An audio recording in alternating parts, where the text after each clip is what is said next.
So I'm not a summer mom. There are tons of moms, parents too, not excluding anyone, who really look forward to the summer. The warm weather, the pool parties, the late nights, just all of it, the activities, the vacations. And I love summer too. I do. I love the weather. I love the late nights. I love the fun things that come along with summer. But I also really, truly am not good at being home with all of my kids every day, all day. I don't like no routine, no schedule. I despise the constant begging for food. Why are they always eating? They're always eating, always. I don't like the I'm bored comments that come all the time. It's like you have so much to do. So it's not just that, it's the fighting too. I don't know about your kids, but my kids fight.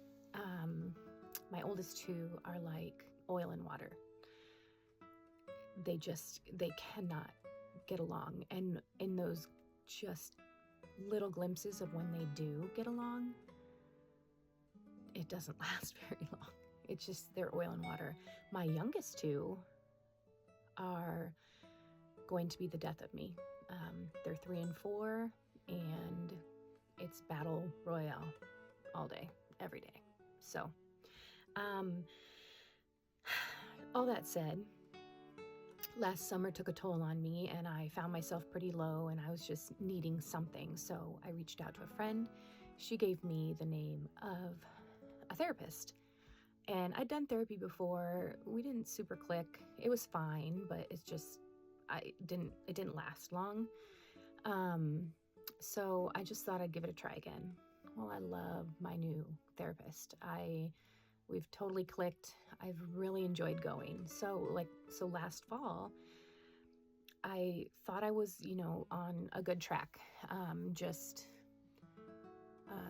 Feeling better, working through some things, trying to figure out why I react the way I do, etc.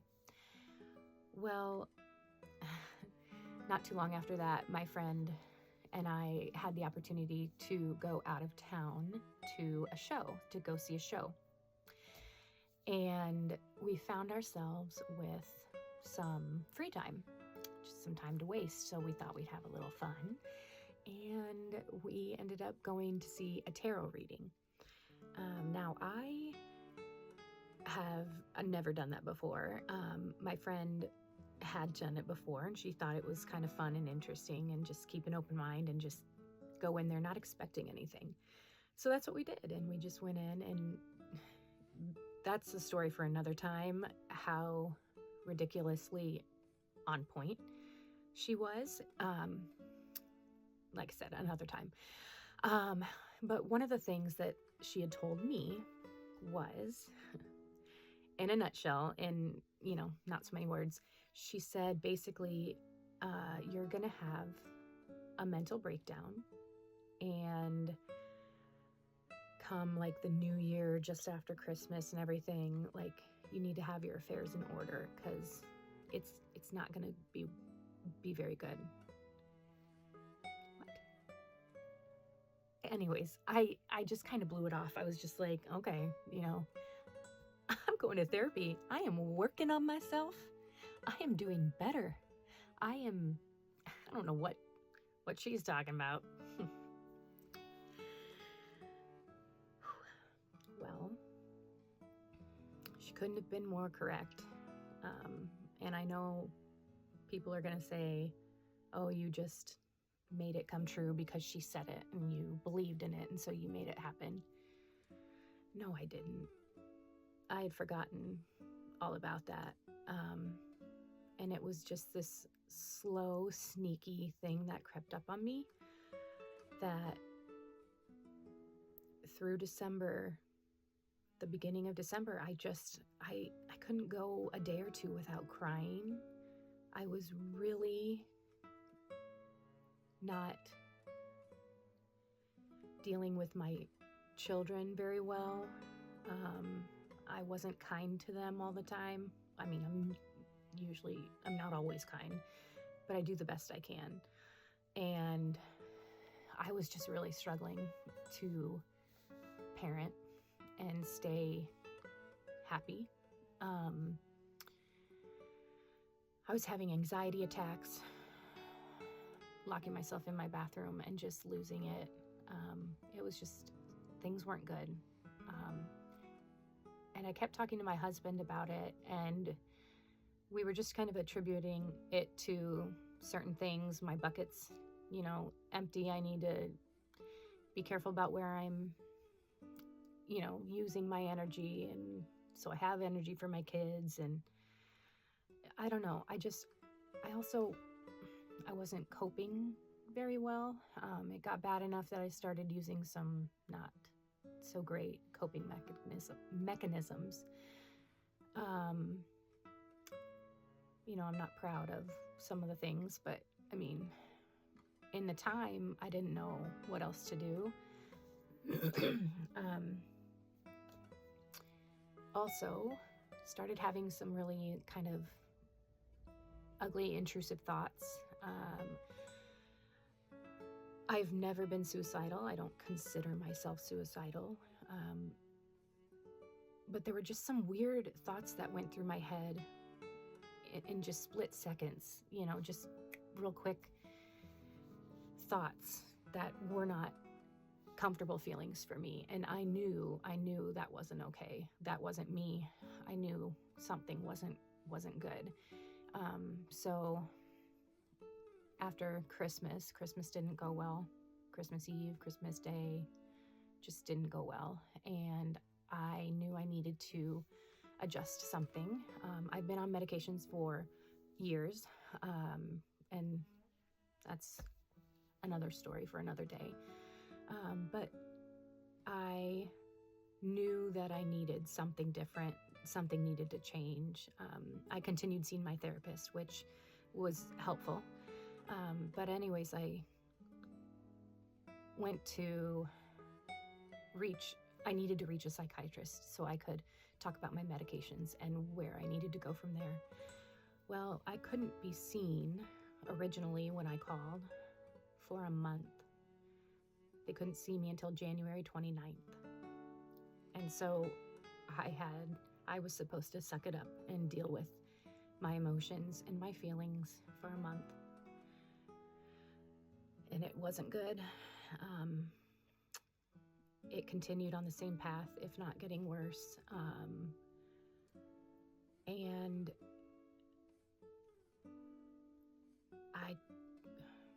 I'm not proud of these thoughts. But there were times I told my husband, I don't want to be a mom anymore. And that was 100% honest. I would say to him through tears, I don't want to be their mom anymore. Not just their mom. I don't want to be a mom. I don't want to do it anymore. And I truly think he thought I might pick up and walk out one day and not come back.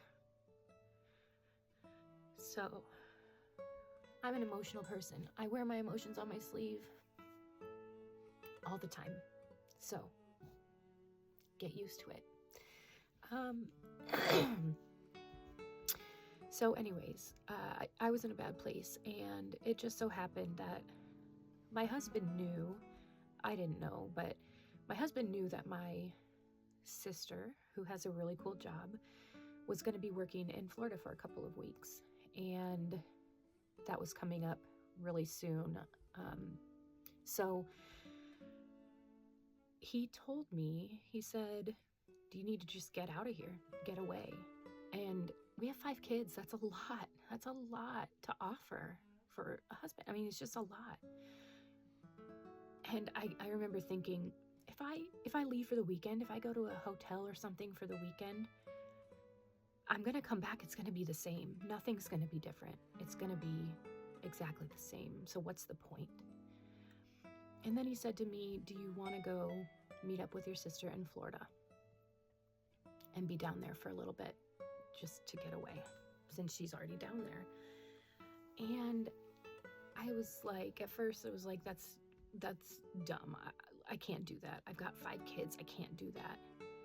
And a day or two passed, and I realized that I didn't know what else to do. And I finally said, are you serious? Because I'll look at tickets. And he goes, Terry, I don't care if you buy a one-way ticket. Don't come back until you're ready. That's what he said. He said, buy a one-way ticket and come back when you're ready. And not in the way like, get out of here and don't come back until you're in a better mood. He wanted me to go and figure out what was happening and have me time, mom time, or not mom time, Terry time. That was powerful.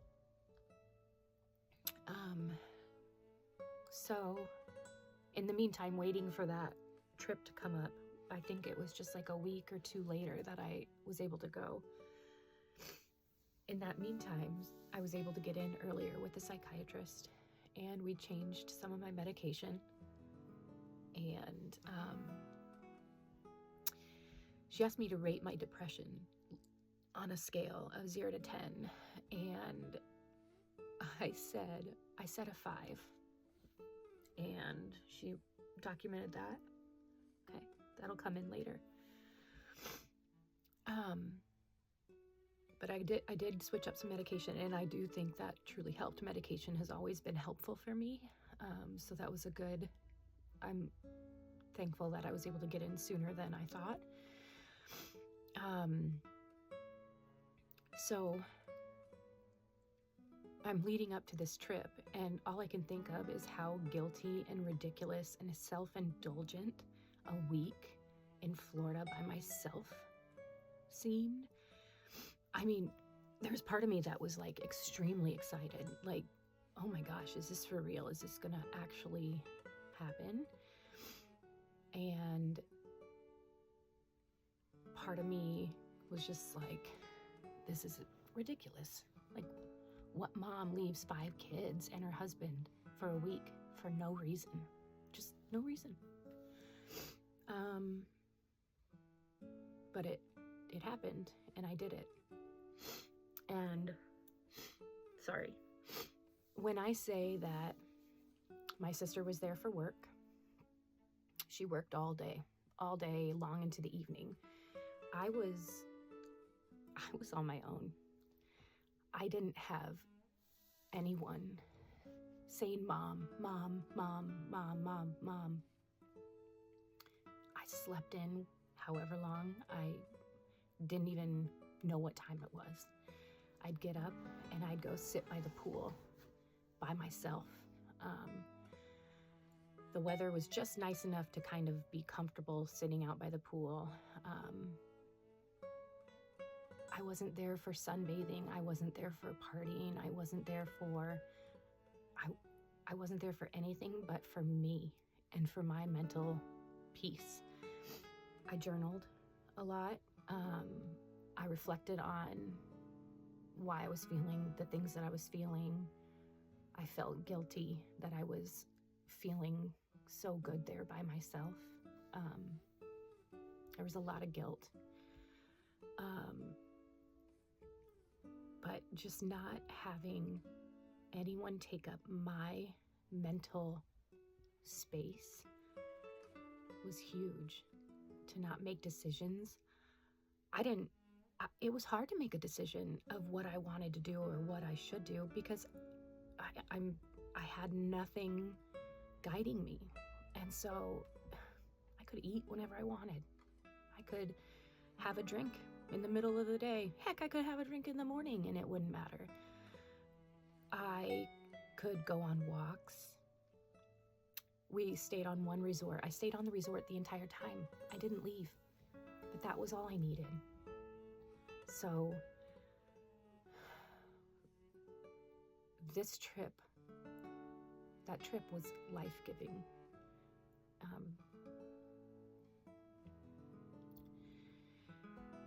It rested my brain. It revived my brain. It filled at least part of my bucket back up. My bucket was empty. It was sheer empty. And being there on that trip, being lucky enough for things to fall into place the way they did, was life-giving. I was so terrified that as soon as I got back, all of that happiness would immediately melt away and I would be back to where I was as soon as I walked in the door. But it didn't. I was happy to see my kids. They were crazy as ever, and that's never going to stop. But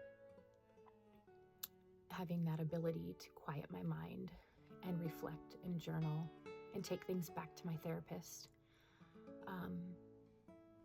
I will be forever grateful that I was given that opportunity, that my husband encouraged me to do it. Everyone needs somebody like that to give you the encouragement you need when you can't see it for yourself. So the timing of all of this, it had to have been a God thing. I had a few weeks for these medications, new medications, to start working. I went on this 1 week vacation, just getting all the mental rest that I've needed for years. I came back home and I literally felt like a new person. I really did. I had energy. I had energy. I didn't sleep every day. I was different with my kids. I mean, it really felt like someone just magic wand. Okay, you're back. I went and saw my psychiatrist again after I got back to do like a medication checkup to see how things were going. And she asked me to rate my depression on the scale of 0 to 10 again. And I was like 1, like 0 maybe. I mean, I don't feel like I did. And that was perfect. That was amazing. And then she asked me, if you were to go back to that first meeting we had, now knowing what you know, what would you have rated your depression then? And I started sobbing. I just started crying. Not unusual for me, but I started crying and I said it probably would have been a 9. I didn't realize it. It's so insidious. I'm sure that had been just slowly coming on and been getting worse and worse for some time, and I didn't recognize it until I could recognize it. And it was clear to me and to those around me that I was not okay. And the idea that just goes through my head over and over and over is that you have no idea how bad things are until you're on the other side. And now I look back and I can see, I grieve, I cry now. I cry now for who I was then. Like, I'm just sad for her. I'm sad for my kids, my husband. I'm just sad that I had to do all of that and get through all of that and do that bad in order to recognize it and fix it. And I'm lucky to have figured it out and fixed it, because not all people can or do. So I think The message I'm sending out is, if something doesn't feel right, if your body doesn't feel right, if your mind doesn't feel right, sometimes you're the only one that knows it. And then sometimes other people might know it. It doesn't matter. It doesn't matter in what way you figure it out. But if there's something off, you can do something about it. And I know not everyone can just jump on an airplane and go on a vacation for a week. I was truly, truly lucky that that scenario was presented to me. But I'm also lucky I had my husband supporting me 100%, and my family around me, and my friends, and my therapist. My village came, and my village helped me. And I'm in a much better place for it. So I hope this was a good introduction to me, and maybe a little bit about where this channel is going. It's not always going to be like this. I've got some really funny, ridiculous stories about my kids. I'll do those too. But this was an important one for me. It was a big struggle for me, and I feel like if I don't get it out there and tell people about it, it just feels like there's meaning behind it now. So that was a tough one, but probably the video that I will feel the strongest about. It was really important for me to tell my story, and I really hope you appreciate it as well. So, until next time.